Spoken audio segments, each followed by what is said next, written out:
là, ok, je vais faire un Draw My Life parce que c'est stylé. Donc, je suis née le 24 juin 1999 à Paris.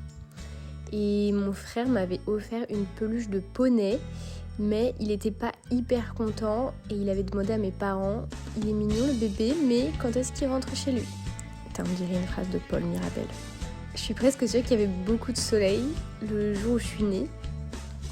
Et j'aurais voulu retrouver ça pour vous le montrer. Mais mon premier dessin, ça ressemblait à ça. C'était un papa. Il avait un point sur le ventre et le point c'était moi parce que j'avais dit que j'étais une graine. Voilà, quand j'étais petite, ma maman était stricte et catholique et mon papa était fou et entrepreneur. Il allait au bureau en avion et c'est vrai en plus hein. Et le week-end, il nous a emmenés sur ses chantiers.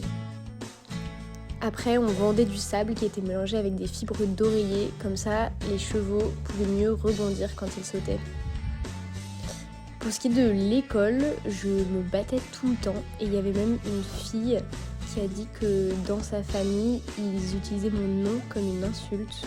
Et c'est aussi à cette époque-là que j'ai fait mon premier business. C'était un magazine Hello Kitty qui s'appelait le Kitty Mag et qu'on vendait au prix de la photocopie. Suite à ça, j'ai atterri chez la directrice et elle a tellement crié que je pensais vraiment que j'irais en prison.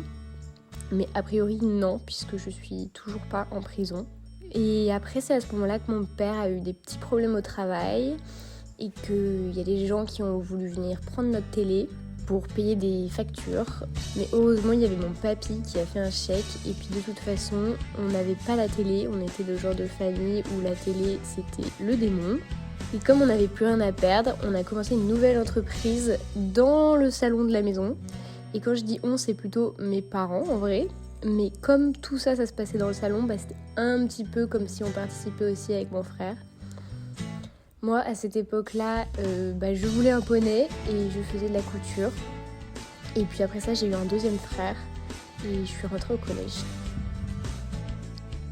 Alors quand je suis arrivée au collège, j'étais personne, évidemment, comme tout le monde.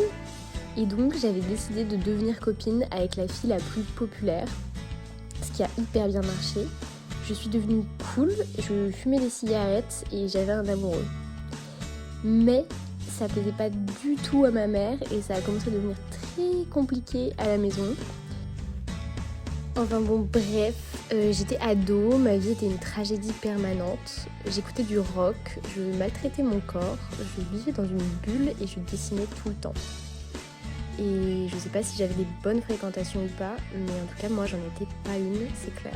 À ce moment-là, j'ai compris un truc très important, c'est que personne n'allait régler mes problèmes à ma place et surtout, personne n'allait vivre ma vie à ma place. J'avais 14 ans, j'ai décidé de changer d'école pour prendre option art. J'ai fait le dossier moi-même avant d'avoir l'âge où on t'explique que les trucs administratifs c'est compliqué. Et encore une fois, ça a marché. Ah oui, et j'avais dit que je me battais tout le temps, et en fait ça s'était pas vraiment arrêté. Donc quand tu mets ton poing dans la figure des gens, même quand t'as un tout petit poing, ça fait des gros dégâts. Heureusement, j'avais toujours le dessin pour m'aider et à 15 ans, j'ai commencé à travailler dans une colo dès que j'avais des vacances. Et donc là, au moins, j'étais libre. Ça me changeait de ma permission de 22h et de la messe obligatoire. J'ai eu des tas de petits copains et à 17 ans, j'en ai rencontré un qui était un peu l'homme de ma vie. Et après ça, mes parents ont divorcé. C'était vraiment le plus beau jour de ma vie. J'attendais vraiment ça depuis longtemps. Après, j'ai eu mon bac et on a coupé la poire en deux. J'allais faire études d'art et pas prépa maths, mais au moins ça allait parce que je voulais faire du design et pas de la peinture. Donc en gros, à 22 ans, j'avais réussi ma vie. Je faisais les études de mes rêves, j'avais un CDI et j'avais un mec parfait. Et si on continuait comme ça, on allait faire plein d'enfants et passer toutes nos vacances en Bretagne. Et ça, c'était tellement beau pour être vrai que ça me déprimait, mais vénère. Et il y avait tellement de questions auxquelles j'avais pas répondu que je me suis rendu compte que j'étais en train de me construire une prison. Et je me suis dit, si j'ai pu me construire une vie pareille en 5 ans, combien de vies est-ce que j'ai le temps d'avoir d'ici que j'ai 80 ans ? Et ça, c'est vraiment le truc qui m'a motivée et je suis partie sans aucun regret.